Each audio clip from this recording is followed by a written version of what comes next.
Good morning all of you. आज मैं प्रशासनिक सुधार आयोग जो हमारे यहाँ बनते रहे सुझाव दिए। किसी ने कहा कि वित्तीय वर्ष की शुरुआत 1 नवंबर से होनी चाहिए और ये आज़ादी के तुरंत बाद भी 3 प्रशासनिक सुधार आयोग आए थे। आयंगर समिति 1949 में, पॉल एच एप्पलबी समिति 1952 में और गोरवाला समिति 1951 में। ये प्रशासनिक सुधार के लिए भारत में इसमें कोई दोहराई भी नहीं है। प्रशासन में बड़े सुधार की जरूरत है। प्रशासनिक सुधार के बगैर लोकतंत्र का चेहरा सफ़ेद दिखाई नहीं देगा और जब तक सफ़ेदी नहीं आए तब तक जनता को उस व्यवस्था में कोई ज़्यादा मज़ा नहीं आता, जनता की ज़्यादा रुचि पैदा नहीं होती। यदि जनता के दिल और दिमाग में ये बैठ जाए कि हम चोरों का निर्वाचन कर रहे हैं तो निश्चित रूप से मतदान केंद्रों तक जाने में भी लोग हिचकने लग जाएंगे। तो सभी निर्वाचित प्रतिनिधि, शासक और प्रशासक, मैंने पहले कहा था भारत के पास सबसे बड़ी अगर कोई धरोहर या कोई पद, अगर कोई वस्तु है, उपलब्ध चीज़ जो सम्मान की योग्य, मान की योग्य और संरक्षित रखने की योग्य, तो सबसे बड़ा प्रथम स्थान अगर किसी का तो वो भारतीय संविधान है। जब हम पढ़ते हैं कहते हैं लचीला और कठोर। इंग्लैंड जैसा लचीला कई मामलों में और अमेरिका जैसा कठोर। और जैसे कहते हैं कि संशोधन की बात भी आए तो बाकी खूब करो पर मूल प्रस्तावना नहीं। अब मैं थोड़ी सी चर्चा ये 5-10% पहले थोड़ा सा जीके के रूप में, क्योंकि मेरे पास विद्यार्थियों के बार बार ये सुझाव आते रहते हैं कि आदर्श बातों के साथ साथ राजनीतिक लोकतांत्रिक सुधार के साथ साथ हमें भी थोड़ा सा परीक्षागत भी बताई जाए। प्रशासनिक सुधार आयोग ने कलेक्टर को विकास कार्यों और प्रोटोकॉल कार्यों से मुक्त किया जाने का सिफारिश की थी, परंतु आज तक नहीं किया गया है। मैंने ये 4 समितियां बताई थी प्रशासनिक सुधार के लिए। आयंगर समिति 1949, पॉल एच एप्पलबी समिति 1952 और गोरवाला समिति 1951। प्रथम प्रशासनिक सुधार आयोग का गठन अभी विस्तार से 1966 में किया गया था और 2005 में वीरप्पा मोइली के नेतृत्व में भी द्वितीय प्रशासनिक सुधार आयोग का गठन किया गया था। ओम्बुड्समैन की जो ये लोकायुक्त जो भ्रष्टाचार पर नज़र रखता है 1908 में स्वीडन से अपनाया गया। और कस्तूरभाई लाल भाई जो था प्रशासनिक सुधार से संबंधित मितव्ययता समिति 1948 में कस्तूरभाई लाल भाई के नेतृत्व में की गई थी। मितव्ययता समिति कैसे खर्चों को घटाया जाए। अमेरिका में लोक सेवा आयोग को समाप्त कर दिया गया था 1 जनवरी 1979। 1 जनवरी 1979 को अमेरिका में पब्लिक सर्विस कमीशन को जो है समाप्त कर दिया गया, एलिमिनेट कर दिया गया। मैकाले रिपोर्ट के आधार पर भर्ती में योग्यता के आधार को महत्वपूर्ण माना कि भर्ती में मैकाले की रिपोर्ट आई थी। जैसे मैकाले शिक्षा का वो हिंदुस्तान प्रवर्तक अंग्रेजी काल में कि मैकाले शिक्षा पद्धति, बाबू तैयार करने की पद्धति जो बता रहे थे, तो मैकाले रिपोर्ट में भर्ती में योग्यता के आधार को महत्वपूर्ण माना। ये भी अच्छी बात है, आज भी अच्छी है। योग्यता को आधार मान लिया जाए तो योग्यता और काम, योग्यता के साथ साथ काम भी है।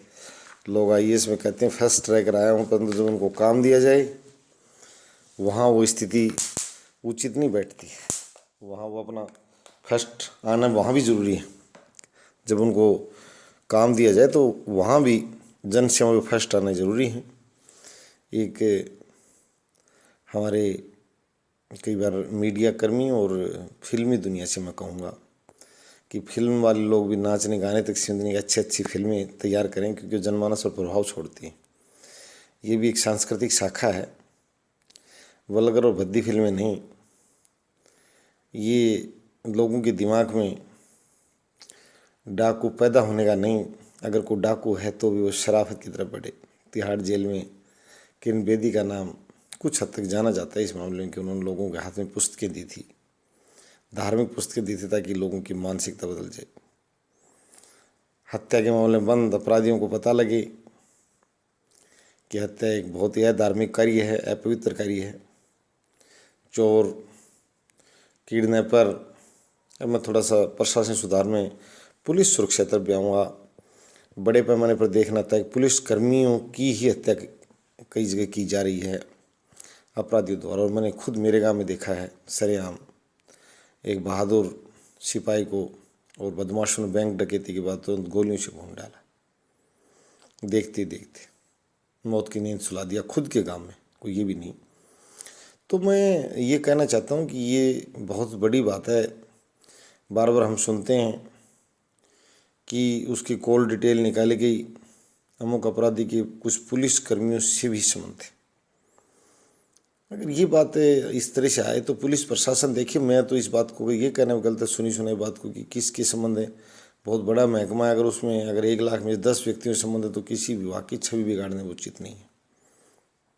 संबंध है या नहीं, हाँ किसी के पास अगर प्रमाणिकता उपलब्ध हो तो निश्चित रूप से, चाहे वो भारतीय पुलिस सेवा का अधिकारी हो, उसका पर्दाफाश किया जाना चाहिए और उस व्यक्ति को जो है ना दंड भी दिया जाना चाहिए अगर उसके अपराधियों से संबंधता संलग्नता पाई जाती है तो। परंतु मैं थोड़ा सा ये प्रकाश डालना चाहूँगा, अपराधी तैयार कैसे होते हैं, और इसके लिए भारतीय पुलिस प्रणाली को मैं एक बात कहूँगा कि वो लोभ को त्यागें।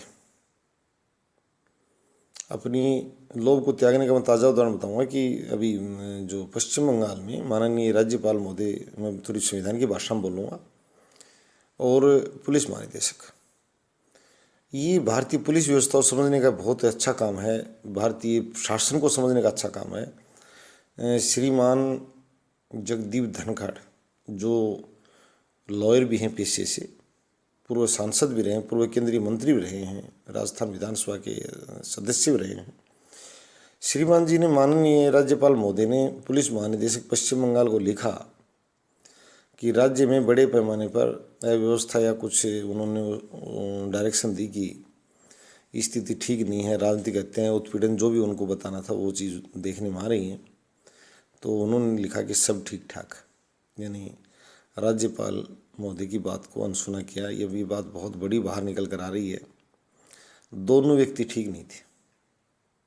मैं यहाँ यही बात कहूँगा, मैं किसी का पक्षकार नहीं बनूँगा। ये लिखना, ये भारतीय जनता, और मैं ई पॉलिटिक्स या जो पॉलिटिकल साइंस की जो बात करता हूँ, पब्लिक एडमिनिस्ट्रेशन की बात करता हूँ, हमारे यहाँ यही देखना पड़ेगा कि गलत कौन है। दोनों व्यक्ति राज्य के धन से राज्य की सुरक्षा और विकास के लिए नियोजित हैं, परंतु निजी हिताडे आ रहे हैं, या दोनों में से कौन व्यक्ति गलत है। एक व्यक्ति गलत है और ये भारतीय जनता के लिए प्रश्नोत्तरी खड़ी हो गई है, कानून के जानकारों के लिए प्रश्नोत्तरी खड़ी हो गई है कि राज्यपाल महोदय ने जो ये पूछा, यदि उसको पुलिस महानिदेशक को निर्देश दिया, यदि उसकी टिप्पणी गलत है तो राज्यपाल महोदय उनके खिलाफ क्या कार्रवाई करी की भी जानी चाहिए थी, और यदि गलत नहीं है तो राज्यपाल महोदय को भी इस चीज़ से संज्ञा अपने स्वयं एक सीख लेनी चाहिए थी कि मैंने किसी को गलत कह दिया। मतलब मेरा यहाँ मतलब ये है कि मैं ये तो आई एम नॉट ए जज। मैं ये कहना चाहता हूँ कि जनता के सामने नई बात खड़ी हो गई, किसको ठीक माना जाए, राज्यपाल महोदय को या पुलिस महानिदेशक को। और अगर एक व्यक्ति भी गलत है, मजाक या लहजे में आकर्षित होता है, तो बहुत बड़े पद है दोनों, पुलिस महानिदेशक वेस्ट बंगाल और गवर्नर वेस्ट बंगाल। इतनी अगर एक पद की फजीयत होती है तो शर्म से माननीय संविधान का, माननीय संसद का और हमारी प्रशासनिक व्यवस्था का सिर शर्म से झुक जाएगा। ये अधिकारी पद स्थापन के लोभ में भ्रष्ट राजनेताओं के जो एक प्रकार से ये कहिए कि उनकी गिरफ्त में आ जाते, मैं ये कहूँगा। पद स्थापन एक शब्द चलता है यहाँ, पद स्थापन का मामला कैसे सुलझाया जाए, भी प्रशासनिक सुधार, इस पर ही बात विशेष रूप से समझाई। कि मैं तो यही कहूँगा कि किसी व्यक्ति को किसी विभाग में नियुक्त कर दिया है तो उसकी कार्यकुशलता बढ़ेगी। आज मैं IAS और IPS लॉबी की तरफ बता रहा हूँ कि जो व्यक्ति जिधर ज़्यादा इनके हाथ में ये चीज़ें नहीं छोड़ी जाए, उनकी जो संविधान की शपथ लेकर जो व्यक्ति कार्यरत है, मैं ये मानता हूँ अगर व्यक्ति शिक्षा विभाग में निदेशक रहेगा, स्वास्थ्य विभाग में अगर आजीवन निदेशक या मतलब सचिव, शिक्षा सचिव जैसे पदों पर रहेगा, तो वो बार बार विभाग बदलने से कमज़ोर पड़ता है। एक तो आज यही प्रशासनिक सुधार कहाँ है, ये क्या आयोग बैठाते हैं, क्या लागू करते हैं, ये मुझे पता है कि इन्होंने आधी सिफारिशें लागू भी नहीं करते हैं, आधी सिफारिशें लागू भी नहीं करते हैं। और अंदर खाने जो ये बदमाश जो पैदा किए जाते हैं, बदमाश राजनीति के द्वारा, ये आम नागरिकों को, आम कर्मचारियों को यहाँ सबसे बड़ी एक ही बात रही है शुरू से, वो सुधार की ज़रूरत है। पुरातन काल से यहाँ क्या है कि एक बदमाश व्यवस्था पैदा हो जाती है और उसके अंदर जो सभ्य आदमी वो उम्र भर सिर्फ समझौता करते हुए चलते हैं, बसते हुए चलते हैं टकराव से और एक समय पास करते हैं। इससे बदमाशों का हौसला अफजाई भी होता है। मैं ये खुद पूछना चाहता हूँ कई राज्य सरकारों से कि सरेआम उनके पुलिसकर्मियों की हत्याएँ की जा रही हैं, चौराहे पर महिलाओं की हत्याएँ की जा रही हैं, और तो छोड़िए आप सारी बातें, कहाँ हैं पुलिस महानिदेशक और वहाँ के इतने दहाड़ने वाले शेर की तरह के मुख्यमंत्री और गृह मंत्री? शर्म नहीं आती उन लोगों को? अगर हथियारों से लैस है और पुलिस पर गोली चलाते, गोली का जवाब गोली से। माननीय सर्वोच्च न्यायालय ने भी एक बार ये कहा था कि अपनी आत्मरक्षा में गोली नहीं चलाएगा तो क्या चलाएगा। पंजाब की और पंजाब हरियाणा हाईकोर्ट का कोई मामला था कि किसी ने अपनी आत्मरक्षा में और किसी गुंडे की हत्या कर दी थी जो उसको मारने के लिए आया था। माननीय सर्वोच्च न्यायालय का इसके प्रति मैं आभार व्यक्त करता हूँ और ये बताना चाहता हूँ कि एक आध किसी गद्दार व्यक्ति के लिए हजारों लोगों के मुंह पर काली नहीं पोतनी चाहिए। हमारे माननीय सर्वोच्च न्यायालय ने इसमें कोई दो राय नहीं। मैं छोटे न्यायालयों, उच्च न्यायालयों सभी को ये बताना चाहता हूँ, भारतीय सर्वोच्च न्यायालय ने काफ़ी हद तक अपनी शाख बरकरार रख के दिखाई है और समय समय पर संविधान की रक्षा करने के लिए कदम उठाएं। आज मैं बता देना चाहता हूँ, बंगाल के राज्यपाल और महानिदेशक को संविधान और कानून व्यवस्था का तमाशा नहीं चलेगा किसी के हाथ से। यदि पुलिस महानिदेशक गलत टिप्पणी कर रहा है तो उसके विलंब उसके खिलाफ कार्रवाई की जाएगी। कानून को हाथ में लेने की इजाज़त किसी को नहीं है, संविधान से खेलने की इजाज़त किसी को नहीं है। और यदि राज्यपाल महोदय ने किसी राजनीति से प्रभावित होकर अगर उससे इस तरह की अगर स्पष्टीकरण मांगा है तो वो मीडिया के सामने आए, समाज उसके साथ खड़ा है, ऐसी कोई बात नहीं है। मैं विशेष रूप से पुलिसकर्मियों से कहता हूँ कि थानों में जो अंदर कई बार देखने में आता है, जो वहाँ का सब जो SHO स्टेशन हेड ऑफिसर है, उसके साथ अपराधियों को रात को बैठे और खाते पीते देखा जाता है। मैं इस प्रकार से निर्वाचित सरकारों को कहना चाहता हूँ कि ज़्यादा फर्जीपनी से न दाड़े, जनता की तरफ से फीडबैक आने दें। आपके जो एक निश्चित अखबारों को वाले या इस टाइप के आदमी आप रखते हो जो अपने मीडिया कर्मियों की एक मंडली जो ज़बरदस्ती आपको कहते हैं कि शिकंजा कशा, धाड़ा, सिंह गर्जना। भैया गर्जना कुछ नहीं यार, काम करके दिखा। इस तरह के जो ये बदमाश जो फिर रहे हैं, हत्याएं, लूट और ये आपराधिक जो प्रवृत्ति है, इन पर अंकुश लगा। धाड़ने को क्या धाड़ रहा है? तो शेर बनना रहता, अच्छा आदमी बन जाना भाई। तू शेर बनना रहने दे। तो शेर की तरह ये जो पंचरी पाल रखे नहीं, ऐसी नकली सड़ियल जो बिना काम चोचले फैला रहे हैं। शेर नहीं, अच्छा मानव बन, अच्छा मंत्री बन।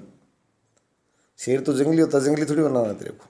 हमने निर्वाचित किया है, आपने एक अच्छे पद की, संवैधानिक पद की शपथ ले रखी है। और देखने वाला बार बार, मैं 4-5 दिन पहले भी देखा था एक राज्य में इस टाइप से किसी होटल में एक DIG और किसी की हरकतें आपस में बड़ी भद्दी लगती है। ऐसी बातें उन दोनों बदमाशों में क्या व्यवस्था थी, उनको वास्तव पब्लिक आजकल बड़ी निष्क्रिय हो चली है।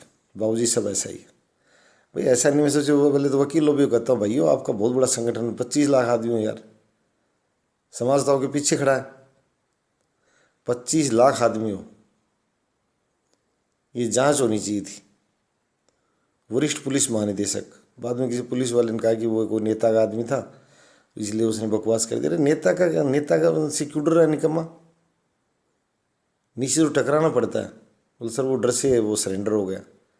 जब तुम तुम्हारी रक्षा नहीं कर सकते, तुम खुद ये सुबह मन से करो कि बदतमीजी ने शराब पी कर और मुझे गंदा बोला है और ये गंदी गंदी गालियाँ दी, और इतने बड़े पद पर नियोजित व्यक्ति, वो उप महानिरीक्षक स्तर का अधिकारी था, क्या करेगा? तो ऐसे पद का और ऐसे पैसे का अपना जमीर बेचकर लोग कब सुधरेंगे? भारत में बादशाह जाता था और लोगों से निकाह करके ज़बरदस्ती के लोग सम्मान से छोटी छोटी बच्चियों का निकाह कर देते थे उससे, और इतनी बड़ी बड़ी मूछें तान कर और तलवार लहरा कर दिखाते थे शक्ति प्रदर्शन करने के लिए, दिखावटी बादशाह खुश करने के लिए। और कहते थे कि हमने शक्ति अर्जित कर ली। अरे शक्ति नहीं है भैया, अरे शक्ति नहीं है, ये बहुत गिरा हुआ चरित्र है। शक्ति धारण करने के लिए समाज को साथ लो, अच्छा ही धारण करो। ये कलम जो पंचर जो बिकाऊ बैठा रखे हैं पागल और ये गिरे हुए चरित्र के लोग, ये नहीं है समाज के मुँह से आने देना चाहिए। आज मैं भारतीय शासक प्रशासन को कहता हूँ कि महाराजा रणजीत सिंह का जो चरित्र है, शिवाजी का जो चरित्र है, वो आज भी चर्चा विषय बना हुआ है। लोग आगे बढ़े, उन्होंने वास्तव तलवार से खेल कर दिखाया, लड़कर दिखाया। और महाराजा रणजीत सिंह जी का तो मैं इसलिए भी कहना चाहता हूँ कि उन्होंने तो किसी के सामने जब तक जीवित रहे सबसे देरी तक इस भारत की अगर आज़ादी हो किसी ने जिंदा रखा तो रणजीत सिंह जी ने रखा। काबुल से लेकर पलवल तक, काबुल से लेकर पलवल तक बहुत लंबा क्षेत्र है उस आदमी ने, और वो कमज़ोर क्या ही नहीं इस टुच्ची मानसिकता ने। अगर ये होता तो रणजीत सिंह हर किसी को रोक देता, अंग्रेज अफगान जो भी आने वाले थे सबको रोक देता रणजीत सिंह। चरित्र था उसके पास, मैं यही बताना चाहता हूँ, चारित्रिक विशेषता थी उस आदमी के पास। तो जितने भी जो लोग हैं, मैं ज़्यादा इतिहास के पन्नों पर नहीं जाऊँगा कि किसका कैसा गिरा हुआ चरित्र रहा है, किसका ऊँचा रहा है। मैं सिर्फ बच्चों को उतने बता सकता हूँ जितनी वीरता से भरे लोग जो हैं। महाराणा प्रताप जी के लिए भी इसमें कोई नकार नहीं सकता, महाराजा सूरजमल जी के लिए स्वाभिमानी व्यक्ति थे। विजेता ज़्यादा नहीं है अभी तक उनकी सिद्ध हुई बात। देखो मैं कोई उनका आलोचक नहीं हूँ, उनका सम्मान करता हूँ, बुरी बुरी प्रशंसा, परंतु विजेता बनने के लिए तो साथ संगठन चाहिए। उन लोगों के साथ कुछ था ही नहीं, चारों तरफ गद्दारों की भीड़। नहीं जयपुर रियासत खुद ही लड़ने जा रही थी महाराणा प्रताप के साथ। किससे लड़े? जयपुर रियासत खुद ही बादशाह से मिलकर और भरतपुर को कमज़ोर कर रही थी, किससे लड़े? तो मैं ये कहना चाहता हूँ कि पुरानी बातों से सिर्फ हम थोड़ा सीख लें। हमारा इतिहास को ज़्यादा उज्जवल नहीं है, बहुत ही कमज़ोर इतिहास रहा है, इसमें कोई दो राय नहीं है। छोटे छोटे आक्रांताओं ने बाबर कहाँ से घुसा और घाघरा तक चला गया, लोगों को ठोकते पीटते, सबको पता है। हालांकि मेरे लोगों की तरफ से मैं बोल रहा हूँ बातें, और मुझे बड़ी शर्म महसूस हो रही है कि बाबर कहाँ से आया परगना चलते हुए और पंजाब को पार करते हुए राजस्थान में पता नहीं कहाँ तक घाघरा तक चला गया, लोगों को ठोकते पीटते। मैं फिर कर रहा हूँ, दिल्ली को लूटते। क्या स्थिति है हमारी? कौन से सुधार आयोग की बात कर रहे हो? मैं प्रशासनिक सुधार आयोग पर पुनः लौट रहा हूँ। 1951 में अखिल भारतीय सेवा कानून तथा अखिल भारतीय आचरण नियम प्रसारित किए गए। 1965 में केंद्रीय सिविल सेवा के आचरण नियम बनाए गए थे। मुझे एक बार स्वयं को अवसर मिला था, एक बार उपमंडल अधिकारी नागरिक से बहुत ही एक अच्छे कार्य को मिलने के लिए, और मैंने देखा कि उसने मुझे यहाँ तक भी नहीं कहा, बदतमीज ने, सामने कुर्सी पर बैठने के लिए। और एक जो पुलिस का नामजद अपराधी आया, कह रहे थे कि ये लोगों की ज़मीन घोटाले संबंधित प्लॉटों के पैसे विधवाओं तक के लेकर चला गया, जो नामजद अपराधी था, उसको उसने आते हंसकर बैठाया, आइए आइए, कैसे हो सर? और ये बताया गया उसके रीडर दरवाजे में बाहर निकला, भाई ये इतना इसको सम्मान क्यों कर रहा है? उसको बताया गया कि ये उपमंडल अधिकारी नागरिक किससे दोनों तरह जुड़ा हुआ, ये जो इस क्षेत्रीय विधायक है जो सत्ताधारी दल का है, ये उसका जो यहाँ प्रतिनिधि उपस्थित हुआ है, ये वो खुद प्रॉपर्टी व्यवसाय से जुड़ा हुआ है वो विधायक, और ये उसका मुनीम है जो अभी आया ये, और उपमंडल अधिकारी नागरिक को इसलिए यहाँ पदस्थापित करवा रखा सरकार से। ये बहुत बड़ा प्रशासनिक सुधार के परी में ये समितियाँ बनाना और हमारे धन से लोगों को एक अध्यक्ष बनाए, सदस्य बनाए, धन खर्च करने इस काम नहीं चलेगा। कहाँ हुआ सुधार? सत्ताधारी दल का विधायक नज़दीक किसको बैठा रहा है? जिसने विधवा महिलाओं तक के पैसे खा गया, प्लॉट दिया नहीं, प्रॉपर्टी काम में जुड़ा हुआ था, हड़प गया। पुलिस में नामजद अपराधी, पुलिस उस पर कार्रवाई नहीं कर रही, बहुत धीरे चल रही है, अपनी कलम को धीरे चला रही। न्यायालय के तक बात पहुँचाएगी पुलिस कि किस अपराध में और कितना इसको, न्यायालय को उस हिसाब से चलना पड़ेगा। यदि कुछ आगे बढ़कर काम करें माननीय न्यायाधीश, तो वो लोग ये भी कहेंगे, उनकी तरफ से पैरवी करने वकील और रिच नाम सीख रखा है इन्होंने कि सर इसमें तो ये लिखा हुआ है, जो वहाँ से पुलिस से रिपोर्ट आ रही है।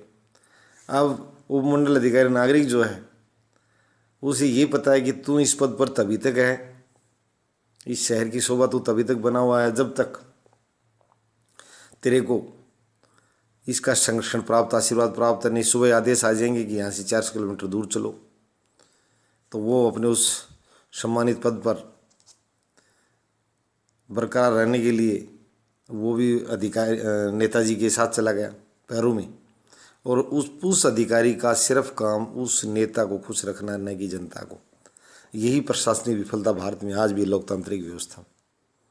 वो नहीं चाहता कि आम जनता उससे आकर मिले। वो चाहता है कि वो जनप्रतिनिधि जो सत्ताधारी दल है और उसके प्रतिनिधि मिलें और उसकी तारीफ करें, तभी तक वो उस पद पर है। आम जनता अगर बुरी बुरी प्रशंसा करे तो भी उसको कोई फायदा नहीं है। तो प्रशासन सुधार आयोग 66 में बना था, 2005 में बना था। दूसरा मैं ये आचरण समिति के नियम भी बताए गए हैं। भैया अभी देखो सुधार के लिए बहुत ज़रूरत है, बहुत ज़रूरत है। दाऊद इब्राहिम के बारे में दुनिया जानती है। बॉम्बे में वो लोग कैसे वहाँ बड़े बड़े कलाकार अदाकार उस भाई से जुड़े हुए थे, मुझे नहीं पता। वो पुलिस अपनी रिपोर्ट दे, उसने बम धमाकों से पहले यदि वो आता और उसके अगर उगलते लोग, वो कैसे भग गया। क्या इतनी बड़ी वारदात करके यहाँ भारत से ऐसे लोग भग जाते हैं जैसे वो भग गया। कह रहे हैं बम कांड का मुख्य अभियुक्त चला गया यहाँ से। अरे कहाँ से, कौन सी साइड से जाते हैं? अगर सारे अपराधियों को रास्ता मिल गया तो फिर यहाँ पुलिस और अदालतों की जरूरत क्या रह जाएगी? अगर ये पता लग जाए भारत में अपराध करो गायब हो जाओ, यहाँ कोई रास्ता है निकलने का, तो फिर स्थिति कहाँ रह जाएगी? दोस्तों, मैं ये भारत के प्रशासकों और जनप्रतिनिधियों और ये बेकार की गाल बजाई वाली बात की तरफ मैं इशारा कर रहा हूँ। क्या फ़ायदा होगा? ये भोली वाली और जो सीधी जनता है उनको तो लोग डरा के यही काम ले लेंगे, इनको तो जाने की जरूरत ही नहीं है। वो दाऊद इब्राहिम के किन से संबंध थे, किन पुलिस अधिकारियों से थे, किन कलाकारों से थे, उसको कौन व्यक्ति फिरौती के रूप में पैसे लेता था या उगाही करता था, वो बहुत बड़ा कैसे पला वो इतना बड़ा आदमी? देखने वाली बात है। हमारे पुलिसकर्मी जो अच्छे और सभ्य ईमानदार, वो कहते हैं बाबूजी क्या करें, इन्होंने पाल रखे, इन्होंने कौन किसने पाल रखे, ये जनता को समझना पड़ेगा। इन्होंने पाल रखे हैं। थाने में फोन आ जाता है, भैया ये मेरा आदमी। अरे तेरा है या तेरा तो आदमी है, एक मच्छर है, ये चोर है, तेरा कैसे हो सकता? तू भारतीय संविधान की तने शपथ ले रखी है, बेशर्म बात कर रहा है। तो मैं बिल्कुल पुलिस प्रणाली को भी और प्रशासन सुधार के लिए बिल्कुल ये सभी IAS और IPS अधिकारियों से आह्वान करता हूँ कि अपनी छवि को गंदा न होने दें, ये गिरे हुए चरित्र का व्यक्ति न दिखें। दबंग, सभ्य, सजग, ईमानदार और चरित्रवान। पैसा बहुत तुच्छ चीज़ है, आपको उतना पैसा मिल रहा है पेट भरने के लिए, इस चीज़ की तरफ आप रह जाए तो लालच और नहीं, पैसा कमाइए, आप अपना वेतन बचाइए, खाइए। आप इस चीज़ की तरफ यार क्यों जा रहे हो कि आप इतना अपना ज़मीन बेच दिया? बादशाह को जो निकाह करने वाले बेटी को डोली में देने वाले लोगों की तरह आपने उस शक्ति और सेनापति का क्या बनता है जो अपनी सब कुछ अपना ईमान बेच कर अगर कुछ कमाता तो कोई काम की बात नहीं है। तो प्रशासन सुधार आयोग बहुत बहुत धन्यवाद। आगे भी बैठते नहीं। इन्होंने समय समय पर आदेश जारी किए हैं, नए नए पदों के नाम निकाल रखे। कल भी मैंने कहा था नो सर्विस फ्रॉम ओल्ड, वो एक इशारा था कि बूढ़ों की जगह जगह नियुक्ति नहीं की जाए। मेरा कई जगह जो काम स्वयं का पड़ रहा है, वो कहते हैं कि आदिवान वो से ज़्यादा सीखता है। मैंने यहाँ की जो व्यवस्थाएं, जब मैं ये सोचता हूँ कि इन लोगों से हम ज़्यादा जानते हैं जो सामने हमारा बैठा होता है, और तब बड़ी हंसी आती है कि हम उनसे ज़्यादा जानते हुए भी हम उनको बताते हैं भैया आई नोज बेटर देन यू। तो आप हमारी फिर भी बात को नहीं सुन रहे, क्या आप बेवकूफ़ समझ रहे हैं आप हमें? और मेरे बारे में नहीं, मैं पूरे 50 करोड़ यानी धीरे धीरे मैं ये बता देना चाहता हूँ जितने शासक प्रशासक बैठेंगे, भारतीय समाज बहुत ज़बरदस्त जागृत हो। उसका भी मैंने बंगाल का उदाहरण दिया है, साथ साथ हरियाणा का भी दिया है। बातों बातों में राजस्थान का बताऊँगा कि किस ढंग से क्या चल रहा है, मुख्यमंत्री का कार्यालय कैसे छिप रहा है। आज अब मैं आपको ये बताना चाहता हूँ, राजस्थान का जो मुख्यमंत्री अशोक गहलोत है, उसके कार्यालय को यदि मैंने कई बार फ़ोन करके बताया कि यार ये आपने जो रिटायर्ड IPS जो बैठा रखा अजमेर में, भूपेंद्र सिंह, ये भ्रष्ट आचरण का व्यक्ति है, आप या तो इसको खिलाफ मुकदमा दर्ज कर लो या इसको पद से हटा दो। रिटायर्ड है, इसको घर बैठने दो नहीं। इसने पहले पुलिस सेवा में बहुत इस तरह का गंदा आचरण दिखा दिया, ये गलत भर्तियां कर रहा है, मेरे पास इसके प्रमाण हैं। तो आप क्यों वो कहते हैं सर उसको कह दो उसको कह दो, बाद में मतलब बात चलती है और दूसरे अधिकारी भी यही कहते हैं सर हम कॉम्पिटेंट नहीं हैं। मैं उन अधिकारियों की तरफ से पैरवी कर रहा हूँ कि एक बड़ा अमला सभ्य का मेरा है भारत में, इसमें कोई दौरा नहीं। मैं जनता से ये भी बताना चाहता हूँ कि भाइयों 80% जो कर्मचारी अधिकारी हैं वास्तव में वो बेचारे सीधे हैं, अपना सिर्फ पढ़ कर और अपना पेट पालते हैं और उनको कोई बदमाशी बकवास नहीं आती। और वो आप जब ज़ोर से बोलते हैं कोई काम में कमी रह जाए तो वो आपकी सुनने को तैयार है।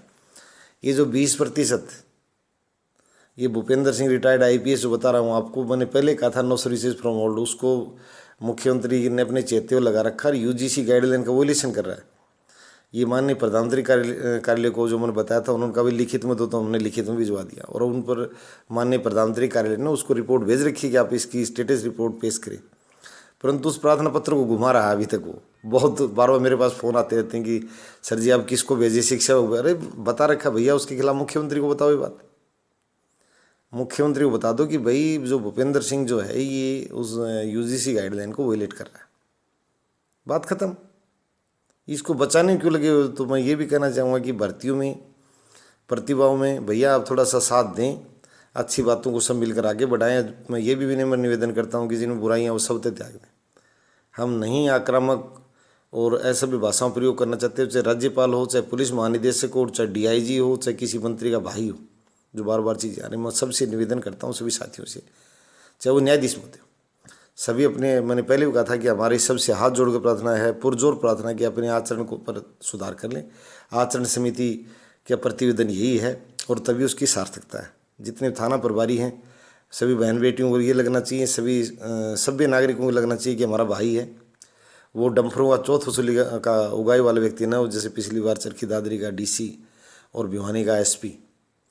एक राकेश आर्य आईपीएस है, बड़ा चोर टाइप सा अधिकारी है। अभी किसी बच्चे के साथ किसी डॉक्टर द्वारा जो गंदी हरकत के मामले में उसकी जो भूमिका थी बड़ी संदिग्ध रही और जनता में थू भी हुई उसकी। उसने उसको बचाने की काफ़ी कोशिश की, जो गलत प्रमाण गए उसकी इस टाइप से। तो ऐसी हरकतें किसी द्वारा भी न हो, मैं विनम्र प्रार्थना करता हूँ। अगर मैं इतना ज़रूर करना चाहता हूँ, मेरे जो दिल में आता है वो मैं ज़रूर कह देता हूँ बिना हिचके।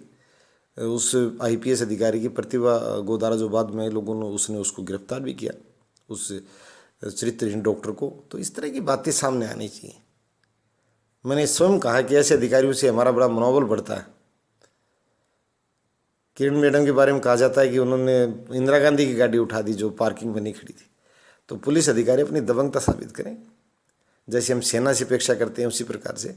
और कानून व्यवस्था बनाने में अपना चेहरा, कानून कायदों का चेहरा, ये नहीं है कि एसपी साहब लुक रहे हैं बाहर, पब्लिक नारा लगा रही कि सर उसको भ्रष्ट चिकित्सक को गिरफ्तार करो, चरित्रहीन चिकित्सक को गिरफ्तार करो, और वो भाई सब छिप रहे हैं। अरे यार क्या तू को खुदा का बेटा है, कि अंदर क्यों छिप रहा? दबा हो तो बता दे, या तो इस पद को क्यों गरिमाहीन बना रहा है? भारत में समय समय पर पदों का जो है ना लोगों ने अपमान किया है। बहुत बड़ा पद है पुलिस अधीक्षक, जिले का मालिक है, दुनिया भर की शक्तियाँ हैं। यहाँ तक कि हमारे संविधान में तो यहाँ तक वर्णित है कि अगर जो उपायुक्त महोदय हैं वो गोली चलाने तक के आदेश दे सकते हैं। संवैधानिक अधिकार उनके पास ही, छोटी बात नहीं है, जिले के मालिक। और इस तरह यदि गंदा संदेश जाए कि भाई ये व्यक्ति चरित्रहीन व्यक्ति को पुलिस गिरफ्तार, तो जनता में यार वो एक विश्वास टूटता है बहुत ज़्यादा। बाद में दूसरी जो पुलिस अधीक्षिका पहुंची उसने उसको गिरफ्तार कराया। इसके लिए मैं पुलिस प्रशासन को बधाई देता हूँ और उस मैडम को भी। और जो भाई वो दूसरे की, देखो मैं उससे मिला नहीं, परंतु उसके कार्य प्रणाली जनता में बड़ी एक बुराई की पात्र बनी हुई थी। तो इस तरह के अधिकारियों से मैं फिर कहता हूँ कि किडनैपर, रेफर और इस तरह के जो चरित्रहीन लोगों उनके साथ बहुत सख्ती दिखाएं। यार विश्वास बहाल करो समाज का। इसी से रोटी खा रहे हो, मंत्री रोटी थोड़ी देर, मंत्री जनता के पैसे से खा रहा है, उसकी झोली में क्या है? वो तो सिर्फ जो है ना भला हो धीरे धीरे, जो तक हमारी जनता जागरूक नहीं हुई इतनी देर इस तरह के कोई कहता है मैं भैया मैं ये हूँ, मैं ये हूँ, कोई मैं नचुआ हूँ, मैं गौवा हूँ, उसको भी जिता देते हमारे लोग। तो ऐसे ही बेचारे सीधे लोग, वो कहते नहीं मैं तो प्रशासक हूँ। कोई कहता है मैं तो आपका ही जो है ना दास हूँ, कोई आपका मैं छोटा भाई हूँ, मैं आपका छोटा बेटा हूँ। अपने आप ही बूढ़े लोग भी कहते हैं छोटे छोटे बच्चों को मैं आपका बेटा हूँ। चुनाव लड़ते रहे, अरे भैया बेटा नहीं है यार, बहुत बड़ा है, पिताजी है बड़ा है। मैं तो आपको ताऊ जी कहूँगा या मेरे दादाजी से बड़ा दादाजी कहूँगा, ये कोई भाषा थोड़ी है। तो इस तरह मैं सबसे निवेदन करूँगा कि लोकतंत्र को मजबूत करने में, और आज मेरा जो ये आचरण समिति वाली बात पर है कि अपना आचरण सुधार लें, और पुलिस के जो थाने हैं वो चौथ वसूली के अंदर न बने, और सत्ताधारी दल के जो जहाँ जहाँ जो सरकारें हैं वो अपने वर्कर्स को अच्छे से सिखाएंगे। यार इस तरह की हरकतें नहीं सिखाएं, होटल में बैठ गए, कभी वहाँ कोई आदमी गलत कार्य कर रहा है उसकी सुनी नहीं रहे, करेंगे न्यायालय में चले। अरे न्यायालय में जाने की बात थोड़ी होती है, तो भाई तेरे को निर्वाचित करके बैठा रखा, शक्तियों से युक्त है, आप भी काम कर लो यार। तो मैं विशेष रूप से, मेरे पास काफ़ी इनका डिटेल उपलब्ध है, इसलिए मैं आपसे साझा कर रहा हूँ बातें कि ये सभी अपना अपना आचरण सुधारने पर जोर दें। मेरा इनसे पुरजोर निवेदन है, प्रार्थना है कि सभी भाई थोड़ा अपना अपना आचरण सुधार लें, हम सबको लाभ होगा, समाज का विश्वास बढ़ेगा। यार समाज का विश्वास टूट चुका भारत में लोगों को, बस इस देश के दिन अभी तक लोगों को लग ही नहीं रहा है कि एक स्वस्थ और स्वस्थ शासन हमने देखा भी है अभी तक। और छोड़ो आज की बात नहीं, लोग तो ये मानते हैं हर जगह चौथ वसूली केंद्र हैं, गुंडों को ये मानते हैं कि इनके ऊपर पहुँच है। अरे ये बातें भाई निकालो दिमाग से, ये नस्ल ख़त्म हो और अधिकारी कर्मचारी जो शक्ति के पद पर जो धारण किए बैठे हैं वो सभी अपना आचरण सुधारें। और मैंने इसमें काफ़ी कुछ बता दिया है। तो प्रशासनिक सुधार यही है कि आयोग अकेले गठन से कुछ नहीं हो भैया, ये सिर्फ एक राजकीय धन से खर्चे, ये कोई ज़्यादा न उनकी सिफारिश एज इट इज़ लागू की जाती। नए वित्तीय आयोग 1 नवंबर से शुरू हुआ। तो ये इस तरह मैं ये कहूँगा कि सबको पता है कि अच्छा और बुरा क्या होता है, सबको पता है। बस अच्छा की तरफ बढ़ें, थोड़े से बोल्ड बने और सरकार जो बोल्ड अधिकारियों को सम्मानित करना सीखे, उनको सही फील्ड में लेकर आए। चोर जो हैं इनको, जिनकी छवि खराब है, मेरा मतलब चोर का ये जिनकी भ्रष्ट और निठली छवि है, उनको इस तरह की स्थानों पर ज़्यादा पदस्थ जो महत्वहीन चीज़ गए, जहाँ कम से कम काम हो, जनता पब्लिक डीलिंग ना हो। और तो खैर हर जगह अधिकारी तो जहाँ भी तैनात होता है सभी जो है राज्य के महत्वपूर्ण पद ही होते हैं, छोटे पदों के लिए तो ये लोग होते ही नहीं। पर इन पर मॉनिटरिंग करे और यदि कोई ज़्यादा कमज़ोर हो तो उसको VRS देना, टर्मिनेशन, सस्पेंशन जैसी कार्रवाइयाँ अमल में लाई जाएँ। और एक गतिशील शासन, ये सुशासन हिंदी में जरूरी शब्द पाया जाता है परंतु व्यवहार में भी ये शब्द, व्याकरण में हमने पढ़ा था कि सु प्लस शासन, सु उपसर्ग है और उसका मतलब अच्छाई के लिए। तो इस शासन को सुशासन बनाने के लिए सभी मुख्यमंत्री और जो केंद्र सरकार में प्रधानमंत्री और फिर कहते हैं जिले का मुखिया, जिलाधीश महोदय होते हैं, तो मैं उन सबसे निवेदन करूँगा कि वो थोड़ी गतिशीलता बनाएं, सभी भाइयों से निवेदन। और जहाँ जहाँ इस तरह की विसंगतियाँ दिखाई दे, जब उनकी पार्टी से संबंधित आदमी, यार कोई बात नहीं, पार्टी क्या करेगी, पार्टी में एक आदमी बाहर चला थोड़ा हो जाएगा नुकसान, होता है, हम समझते हैं आपकी बात ये, परंतु दूसरी तरफ लाभ भी होगा। आप थोड़ी अच्छाई की तरफ बढ़ें। धन्यवाद।